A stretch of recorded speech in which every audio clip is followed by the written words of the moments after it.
20여 년 전 출간된 나는 위대한 과학자보다 신실한 크리스찬이 되고 싶다라는 책에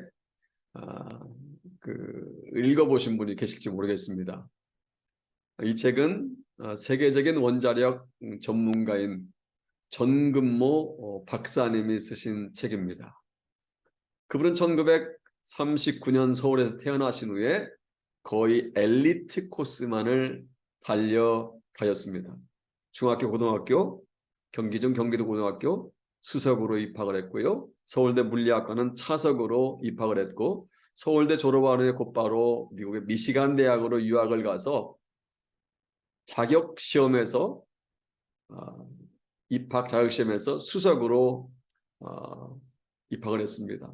그리고 석사 과정도 거치지 않고 곧바로 박사 과정으로 들어간 후에 단 2년 6개월 만에, 그것도 어린 나이인 24살에 박사가 되었습니다.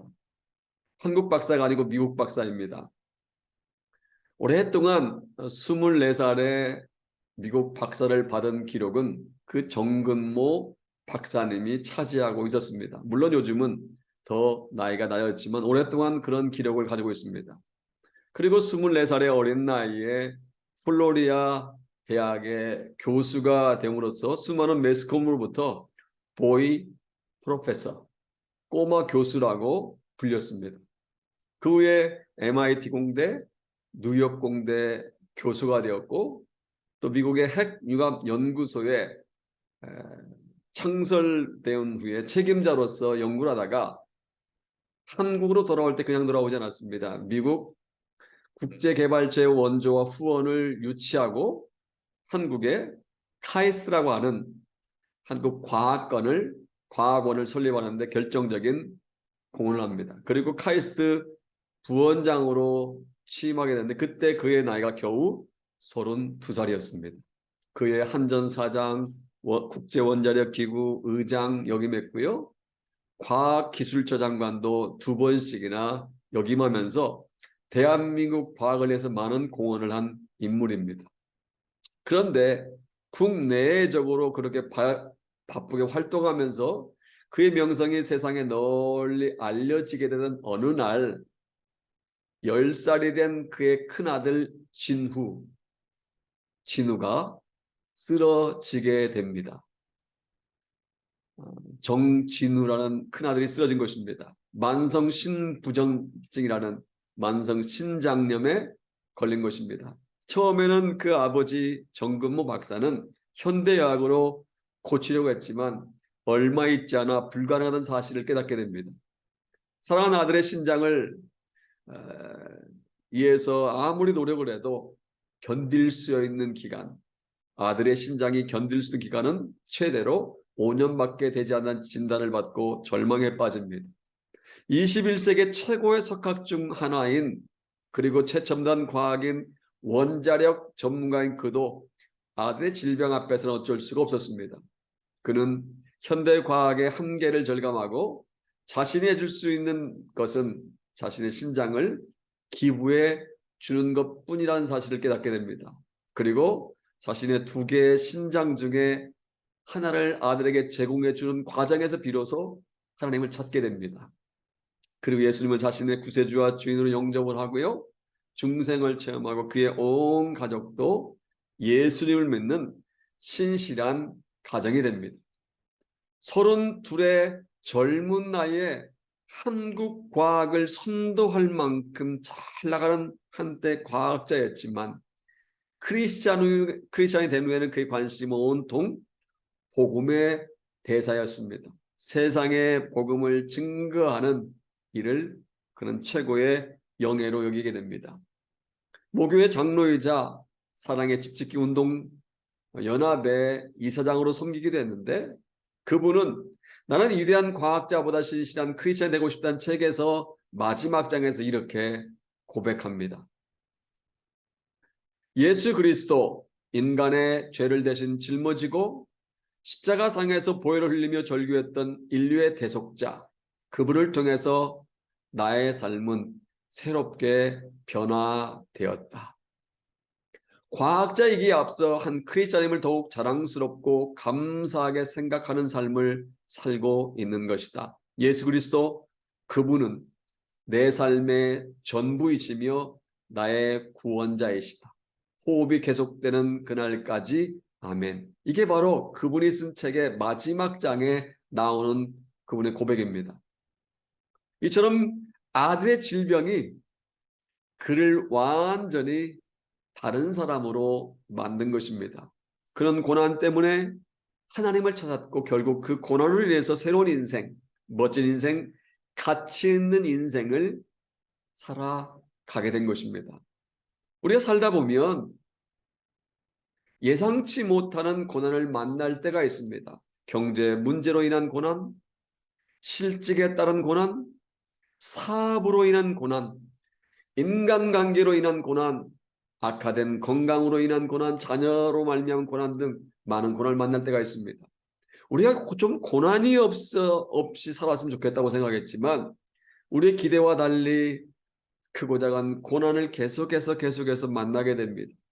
그런데 중요한 것은 그 고난이 우리 인생의 유익이 될 때도 있고 반대로 해가 될 때도 있습니다. 어떤 사람은 고난을 만나기만 하면 고민하고 낙심하고 좌절하다가 어려움을 겪지만 어떤 사람은 그 고난과 어려움을 발판으로 더 높이 성장하고 변화되는 삶을 살기도 합니다. 만약 고난을 통해서 우리 자신을 돌아본다면, 만약 당한 고난을 통해서 우리가 하나님을 더 가까이 갈 수만 있다면 그 고난이 오히려 복이 될 수 있습니다. 만약 정근모 박사처럼 고난을 당해 어려움을 겪다가 오히려 그 일로 인해서 하나님을 믿게 되었다면, 하나님의 역사하심을 체험하게 되었다면 그 고난이 오히려 복이라고 할 수 있습니다. 오늘 우리 아카프 형제님이 읽은 본문에도 보면 병들었던 아들로 인해서 큰 어려움을 겪다가 나중에는 복을 받은 가정이 등장합니다. 저는 오늘 본문을 가지고 병이 든 아들 때문에 라는 제목으로, 병이 든 아들 때문이라는 제목을 함께 은혜를 나눌까 합니다. 본문은 이스라엘 북쪽에 위치하고 있는 갈릴리 지역의 카나라는 동네에서 있었던 이야기가 실려 있습니다. 우리가 몇 주 전 큐티에서 살펴본 것처럼 이곳 카나는 주님께서 혼인잔치에서 물을 포도주로 만든 그 마을입니다. 그러니까 주님께 또다시 그 카나라는 곳에 가신 것입니다. 그 카나에서 북쪽으로 약 34km 떨어진 가버나움에 한 왕의 신하가 살고 있었습니다. 그는 헤롯 안티파스라고 하는 왕의 굉장히 측근 중에 측근 신하입니다.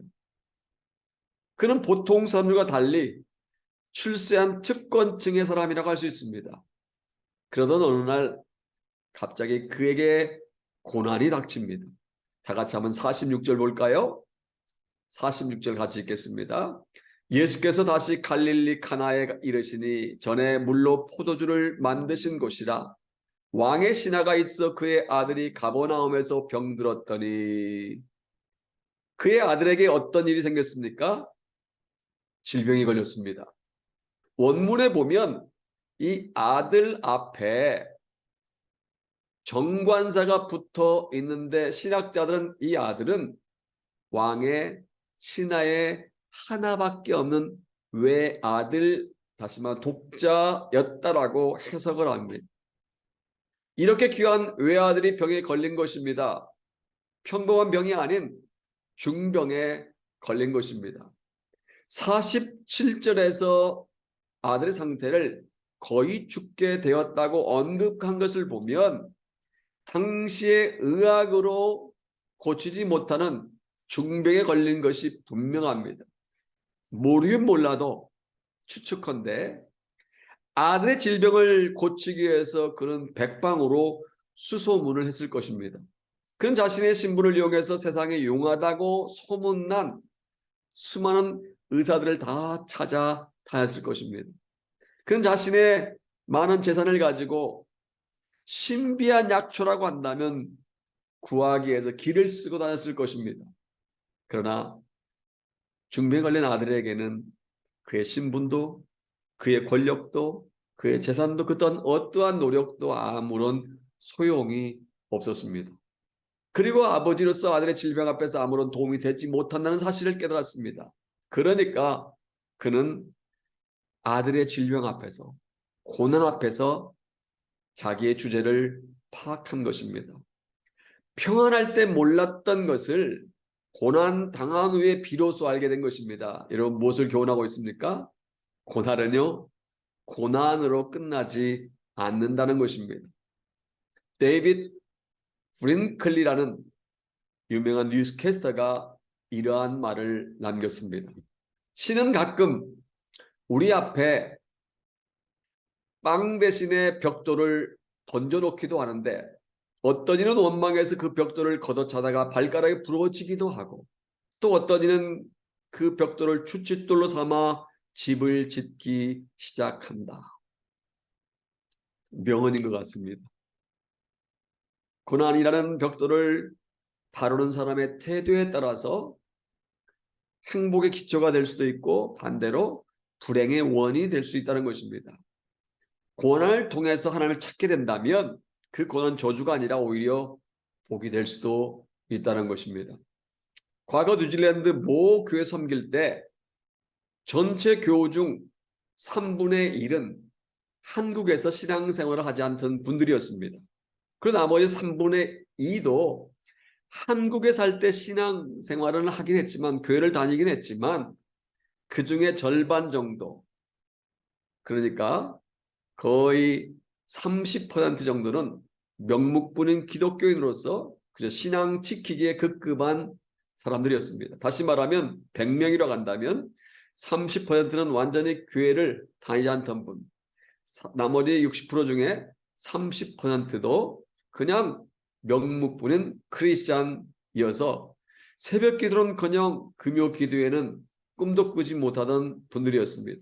그런데 뉴질랜드 와서 열심히 신앙생활하는 분들로 바뀌었습니다. 여러 가지 이유가 있겠지만 전 그 중에서도 빼놓을 수 없는 것은 바로 이 고난 때문이었다고 생각합니다. 마지막 남은 천국 뉴질랜드라고 해서 이민을 왔지만, 뉴질랜드 도착한 분들에게는 뉴질랜드가 천국이 아니라 오히려 지옥과 같습니다. 영어를 하지 못해서, 말이 통하지 않아 속 시원하게 자신의 의사를 표하지 못합니다. 길도 몰라서 20분 거리를 2시간, 3시간씩 헤매고 다닙니다. 운전이 서툴러서 날마다 지나가는 젊은 키위, 젊은 뉴질랜드 사람들로부터 욕을 먹다 보니까 밥을 먹자도 배고프지 않을 만큼 많이 욕을 먹고 다닙니다. 어린 자녀들을 공부시키기 위해서 남편과 떨어져 뉴질랜드로 유학을 왔지만 주의 맘 놓고 이야기할 사람도 없습니다. 남편이 한국에 있다 보니까 도움이 하나도 되지 않습니다. 밤마다 외롭지요. 사람이 그립지요. 비바람 부는 변덕스러운 뉴질랜드 날씨가 정신건강을 해치는 등 고난의 연속입니다. 그러한 외롭고 고통스럽고 힘든 환경 가운데서 의지할 대상이 없다 보니 그에 오게 되고 또 하나님을 찾게 됩니다.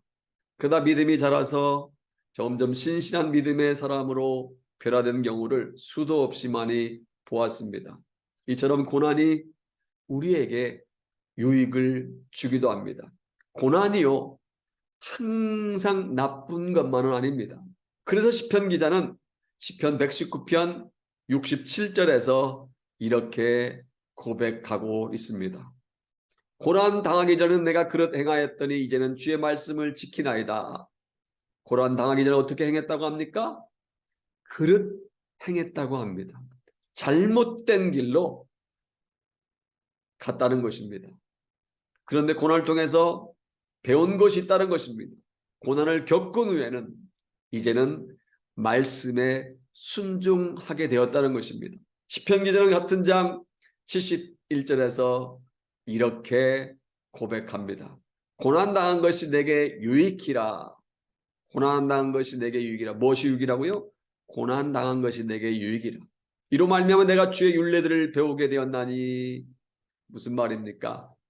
고난은 고난으로 끝나지 않는 줄로 믿습니다. 고난은 잘못된 길로 가고 있는 사람을 돌이키게 하는 힘이 있는 줄로 믿습니다. 고난은 우리 자신을 돌아보게 만들고요. 고난은 우리로 하여금 하나님을 가까이 하게 만드는 유익이 있는 줄로 믿습니다. 본문을 보면 이 사실을 발견할 수 있습니다. 왕의 신하는요, 세상적인 기준으로 보면 소위 잘 나가는 사람이었습니다. 수많은 돈과 엄청난 권력을 가지고 있었습니다. 하고 싶은 것을 마음대로 할 수 있는 사람이었습니다. 하지만 어떠한 수단과 방법을 동원해도 아들의 병을 고칠 수는 없었습니다. 그리고 아버지로서 죽어가는 아들에게 해줄 수 있는 것이 아무도 없다는 사실을 깨달았습니다.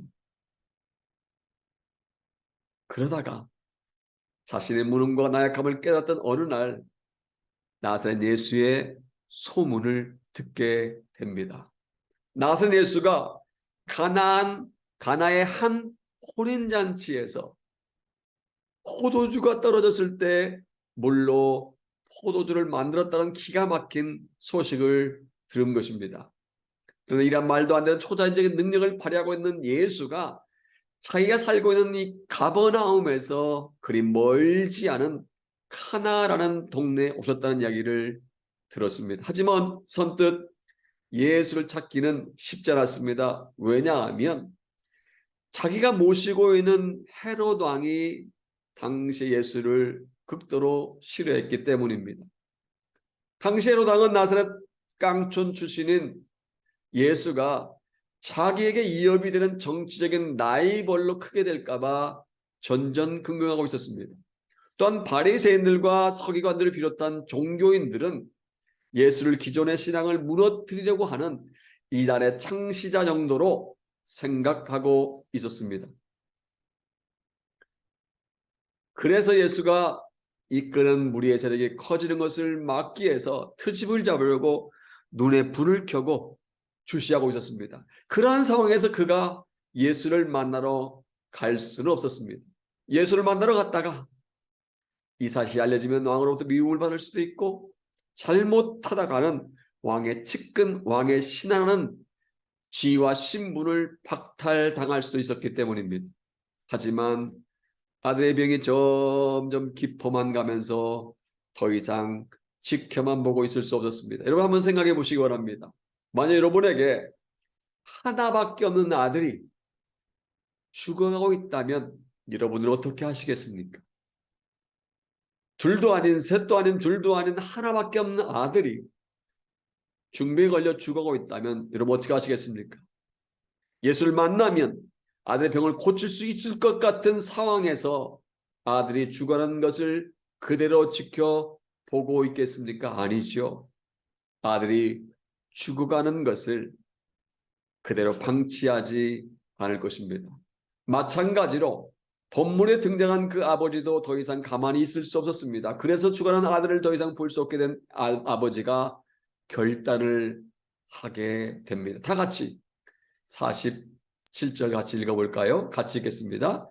그가 예수께서 유대로부터 갈릴리로 오셨다는 것을 듣고 가서 청하되 내려오셔서 내 아들의 병을 고쳐주소서 하니 그가 거의 죽게 되었습니다. 여기 그란 왕의 신하 즉 중병에 걸려 죽게 된 아들을 둔 그 아버지를 가리킵니다. 그는 아들이 죽어가는 것을 더 이상 볼 수가 없어서 결단을 하고 갈릴리 지방 가나 마을로 내려오신 주님을 찾아간 것입니다. 찾아간 그가 주님께 뭐라고 했습니까? 쉽게 말하면 이렇게 정리할 수 있습니다. 빨리 오셔서 죽을 배 걸린 내 아들을 좀 안수해 주십시오. 안수하시면 내 아들이 나을 것입니다. 그런 요청을 받으면 주님은 이렇게 말씀하셔야 됩니다. 아니다. 난 여기 가나에서 할 일이 있단다. 네가 알아서 해라. 아니면 그래 알았다. 잠시만 기다려라 라고 하시든지 아니면 상황이 심각하구나. 그래 빨리 가보자. 이렇게 말씀하셔야 합니다. 그런데 이 아버지가 그렇게 간청을 하는데도 주님은 발걸음을 재촉하지 않으십니다. 48절을 보면 주님은 너희는 표적과 기사를 보지 못하면 도무지 믿지 않는구나 라고 그렇게 말씀하십니다. 발걸음을 떼지 않고 계속해서 말씀하시는 주님을 보고 이 아버지가 얼마나 답답했겠습니까? 아버지 입장에서 보면 1분 1초가 시급합니다. 그런데 주님은 믿음이 없음을 책망하시는 말을 하신 것입니다. 그러자 더 이상 지체하면 안 될 것 같아서 그는 이렇게 말합니다. 주여, 내 아이가 죽기 전에 내려오소서. 지금 빨리 자기 집으로 가자는 것입니다. 즉시 가셔서 죽기 직전에는 자기 아들에게 손을 얹어 안수해서 좀 고쳐 달라는 것입니다. 이 시점에서 그는 주님이 시공을 초월하시는 분이심을 몰랐습니다. 가나에서 가버나움까지 34km 떨어졌지만 이 거리를 초월하여 역사하실 수 있으신 주님의 능력을 모른 것입니다. 그저 자기의 생각을 앞세운 채 주님 빨리 저희 집으로 가시지요. 그리고 안수해 주시오라고 요청한 것입니다. 이러한 요청을 받은 주님께서 어떻게 하신 줄 아십니까? 50절을 보면 이렇게 말씀하십니다. 가라, 네 아들이 살아있다. You may go. Your son will live. You may go. Your son will live. 이 사람은 자기가 34km나 한숨에 달려 이렇게 찾아왔고 더구나 자기가 왕의 신하이기 때문에 주께서 뭔가 특별한 조치를 해줄 것으로 기대했지만 기대와 달리 주님은 말씀만 하신 것입니다. 이처럼 주님께서는요, 우리의 예상이나 기대와 다르게 역사하실 때가 있습니다. 물론 우리의 생각대로 우리의 예상대로 역사하실 때가 있지만 항상 그런 것은 아닙니다. 주님께서는요, 우리의 예상과 우리의 뜻대로 역사하지 않고 당신의 뜻대로, 당신의 계획대로, 당신의 생각대로 역사하십니다. 제가 제자훈련 때 잘 드는 비유가 하나 있습니다.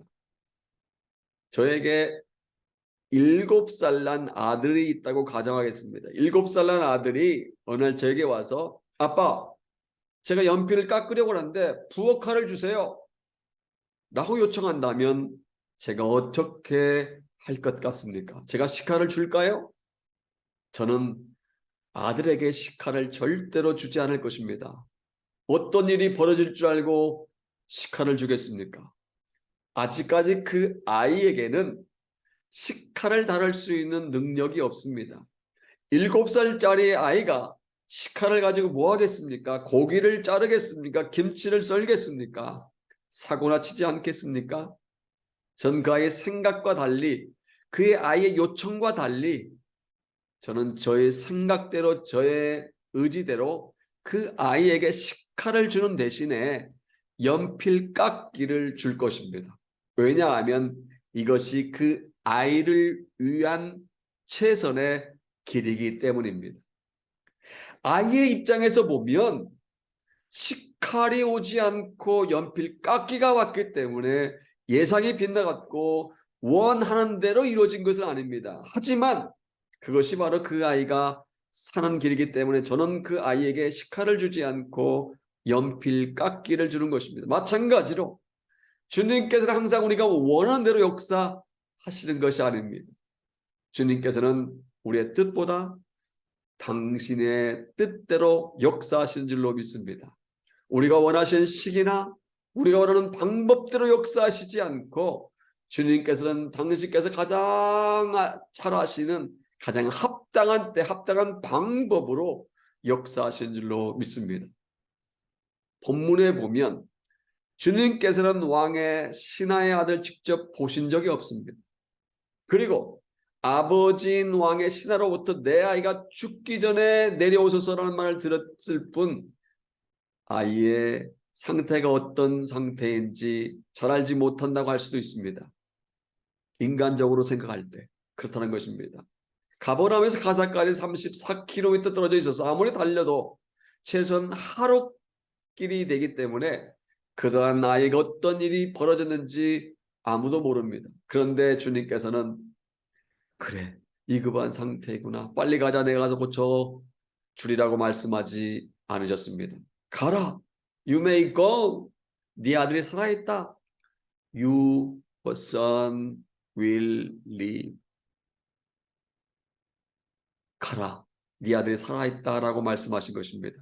아버지 입장에서 보면 어떤 생각이 들겠습니까? 황당한 생각이 들지 않겠습니까? 지금 무슨 말 하시는 것입니까? 지금 우리 하늘이 34km나 멀리 떨어져 있는데 그 아이가 낳았는지 안 낳았는지 누가 압니까? 직접 가봐야 알 것 아닙니까? 그런데 어떻게 여기서 내 아들이 낳았다고 말씀하시는 겁니까? 근거 있습니까? 이런 식으로 따질 수도 있습니다. 그리고 34km나 멀리 떨어져 있고 더구나 지금처럼 통신수단이 발달하지 않은 상황에서 확인해 볼 수 없기 때문에 쉽게 물러서지 않을 수도 있었습니다. 그리고 만약 우리 아이가 낳지 않았다면 어떻게 할까요? 만약 우리 아이가 치료되지 않았으면 당신 책임질 거요 라고 안전장치를 해놓을 수도 있었습니다. 그래 나중에 손해배상을 청구하든지 따지든지 할 수 있기 때문입니다. 그런데 이 사람이 어떻게 한 줄 아십니까? 가라, 네 아들이 살아있다라는 말씀을 듣는 아버지가 어떻게 한 줄 아십니까? 다 같이 50절 말씀 같이 읽겠습니다.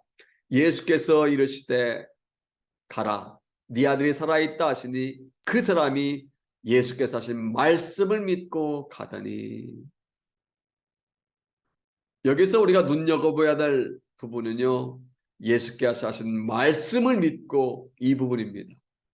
비록 주님께서 자기와 함께 발걸음을 옮기지 않으셨지만, 비록 주님께서 직접 가셔서 아들에게 안수해 주지 않으셨지만 아들이 죽지 않고 살아있다라는 주의 말씀을 그 아버지는 믿은 것입니다. 이 믿음이 그로 하여금 그 자리를 떠나게 한 것입니다. 전 이것이 믿음의 힘이라고 생각합니다. 예수께서 하신 말씀을 믿었기 때문에 그 자리를 떠난 것입니다. 믿음으로 자기 집이 있는 가버나움으로 발걸음을 옮긴 것입니다. 뭐 때문에요? 믿음 때문에. 이런 아버지의 모습이 저와 여러분에게도 필요한 줄로 믿습니다. 비록 눈에 아무 증거가 배어도, 귀에 들리는 것이 없어도, 손에 잡히는 것이 없어도 믿음을 가지고서 말씀대로 나아가는 삶의 자세가 우리에게도 필요한 줄로 믿습니다. 어느 목사님의 주장에 의하면 하나님 말씀에는 만약, if라는 것이 없다고 합니다. 하나님 말씀은 오직뿐이라고 합니다. 하나님께서 원하시는 일은 반드시 이루어집니다. 여러분 믿으십니까? 그런데 이 사실을 믿지 못하는 이유는 혹시라는 단어 때문이라고 합니다. 말씀은 다 된다고 합니다. 혹시 잘못되면 어떡하지? 혹시 말씀대로 이루어지지 않으면 어떡하나? 우리는 이 혹시라는 단어 때문에 믿음으로 나가지 못합니다. 혹시라는 단어 때문에 믿음으로 행하지를 못합니다. 대표적인 사람이 아람 나라의 국방부 장관 나만 장군이었습니다. 열왕기하 5장에 보면 그는 나병에 걸렸습니다. 당시의 근동지방의 최강대국인 아람 나라의 국방부 장관이었지만 그의 엄청난 권력과 수많은 돈으로도 자신의 나병을, 문둥병을 고칠 수 없었습니다. 그러다가 이스라엘의 엘리사 선지자에 가면 자신의 나병을 고칠 수 있다는 말을 듣게 됩니다. 그래서 모든 자존심을 내놓고 은금과 수많은 의복 등 푸짐한 선물을 준비해서 엘리사 선지자가 머무르고 있다고 하는 집으로 찾아갑니다. 그런데 엘리사 선지자는 코빼기도 보이지 않고 사람을 시켜서 이렇게 말합니다. 너는 가서 요단강에 몸을 7번 씻으라. 그리하면 네게 살이 회복되어 깨끗하리라. 나아만은 머리 끝까지 화가 납니다. 아니 직접 나와서 여호와 이름으로 내 몸에 안수해도 내가 기쁠까 말까 하는데 사람을 통해서 전가를 보내와 코빼기도 보이지 않고 사람을 통해 요단강에 몸을 담그라고? 그것도 더러운 요단강 물에 한 번도 아니고 7번씩이나 몸을 담그라고? 너무 분하여 고국인 아람 나라로 돌아가려고 합니다. 그것을 보고 그의 부하들이 간청을 합니다. 지금 장군으로 오신 것이 아니라 환자로 이스라엘 땅에 왔다는 사실을 알려줍니다. 아무리 잘났어도 나병 환자가 나병을 고치기 위해서는 엘리사 선지자가 하는 대로 해야 한다고 설득을 합니다. 결국 나아만 장군은 엘리사 선지자의 말대로 행합니다. 그리고 열왕기하 5장 14절에서 나아만이 이에 내려가서 하나님 사람의 말대로, 여기가 중요합니다. 하나님의 사람 말대로 요단강에 7번 몸을 잠그니 그의 살이 어린아이의 살같이 회복되어 깨끗하게 되었다. 선지자가 전해준 말대로 요단강에 7번씩 몸을 담궜는데 놀라운 일이 벌어진 것입니다. 그의 피부가 어린아이의 살같이 깨끗하게 되어 완전하게 회복된 것입니다. 할렐루야. 이것이 바로 믿음의 특징입니다. 말씀대로 행하는 것이 믿음입니다. 가라고 하면 가고 물속에 담그라면 담그는 것이 믿음입니다. 돌 항아리에 물을 채우라고 하면 채우고 여리고성을 돌라고 하면 돌고 요단강에 발을 내디드라 하면 내딛는 것이 믿음입니다. 많은 사람이 착각을 합니다. 믿음은 단순한 생각이나 관념이 아닙니다. 말씀대로 행하는 것이 믿음이며 말씀대로 행하는 사람이 믿음의 사람인 줄로 믿습니다. 그리고 믿음의 사람이 하나님의 역사를 체험하는 줄로 믿습니다. 본문을 보십시오. 50절부터 52절을 보면 그 사실을 분명히 알 수가 있습니다. 다 같이 한번 50절부터 52절 읽겠습니다. 예수께서 이르시되 가라 네 아들이 살아있다 하시니 그 사람이 예수께서 하신 말씀을 읽고 가더니 내려가는 길에서 그 종들이 오다가 만나서 아이가 살아있다 하거늘 그 낫기 시작한 때를 물은즉 어제 7시에 열기가 떨어졌나이다 하는지라. 그런 주의 말씀을 믿고 발걸음을 옮겨 집으로 가는 도중에 자기 집에서 오는 하인들을 만납니다. 그리고 하인들로부터 자기 아들이 살아났다는 얘기를 듣게 됩니다. 그래서 하인들에게 아들이 낳기 시작한 때가 언제인지 묻자 하인들은 어제 7시, 그러니까 요즘 시간으로 오후 1시에 고열이 내려갔다고 말을 합니다.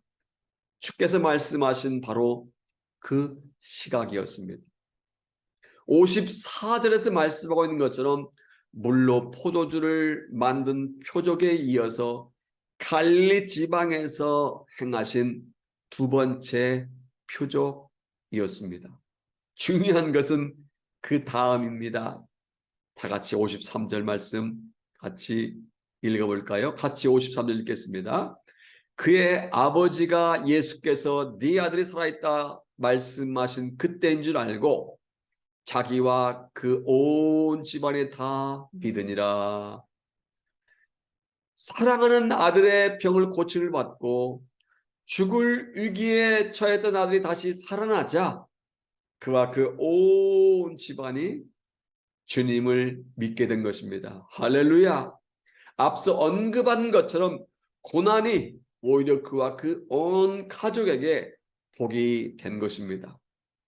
아들의 죽을 병을 통해서 아버지뿐만 아니라 그의 온 가족이 예수를 믿고 구원을 받는 복을 받게 된 줄로 믿습니다. 어려움과 고난이 오히려 하나님 앞에서 큰 복을 받는 도구가 된 줄로 믿습니다. 사랑하는 하모니가 여러분, 이제 한 분의 이야기를 소개하고 말씀을 맺겠습니다. 지금부터 거의 1년 전인 작년 2월 26일 날 향년 88세로 하늘나라로 가신 이어령 교수에 대해서 아시는 분들이 계실 것입니다. 그분은 서울대 국문학과를 졸업한 후에 이화여대 교수, 노태우 정부의 문화부 장관을 역임했습니다. 무엇보다도 1988년 서울 올림픽의 개막식과 폐막식을 총괄 기획을 했습니다.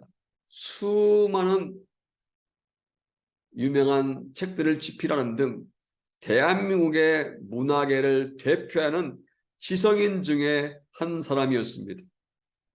그 이어령 교수가 11년 전에 지성에서 영성으로라는 책을 썼습니다. 지성에서 영성으로.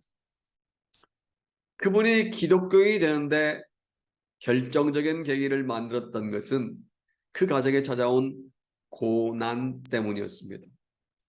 이어령 교수의 딸 미나가 눈에 이상이 생겨서 실명 위기에 놓이게 되었습니다. 이어령 교수는 실명 위기에 빠진 딸이 머무르고 있는 하와이로 갔습니다. 그리고 딸이 다니는 교회에 가서 자신도 모르게 무릎을 꿇고 이렇게 소원 기도를 했다고 합니다. 만약 미나가 어제 본 것을 내일 볼 수 있고 오늘 본 내 얼굴을 내일 또 볼 수만 있게 해 주신다면 저의 남은 생을 주님께 바치겠나이다. 아주 작은 힘이지만 제가 가진 것이라고는 글을 쓰는 것과 말하는 천한 능력밖에 없사오니 그것이라도 좋으시다면 당신께서 이루고자 하는 일에 쓰일 수 있도록 바치겠나이다. 하나님은 그가 고난 중에 드린 기도를 들으셨습니다. 그리고 기적처럼 딸의 눈을 원래 상태로 돌아오게 하였습니다. 그것을 보고 지성인 중에 지성이라고 하는 이어령 교수가 주님을 믿기로 결단을 하게 됩니다. 그리고 하나님과 사랑 앞에서 세례를 받음으로써 세상에 자신이 크리스찬인 것을 밝혔습니다. 그 후 점점 믿음이 깊어져서 지성에서 영성의 세계로 발을 들여놓고 수많은 간증과 또 다른 책들을 쓰면서 많은 사람들에게 큰 영향을 끼치다가 작년 2월 달에 하늘나라로 가신 것입니다. 사랑하는 여러분, 현재 고난 당하고 있습니까? 환난 가운데 절망하고 있습니까? 정근모 박사나 이어령 교수처럼 고난과 시련 가운데 있습니까? 여러분 기억하십시오. 고난은 저주가 아닙니다. 아들의 죽을 병을 통해 자신뿐 아니라 그의 온 가족이 예수 믿고 구원받게 된 왕의 신하처럼 고난에는 우리를 변화되게 하는 힘이 있는 줄로 믿습니다.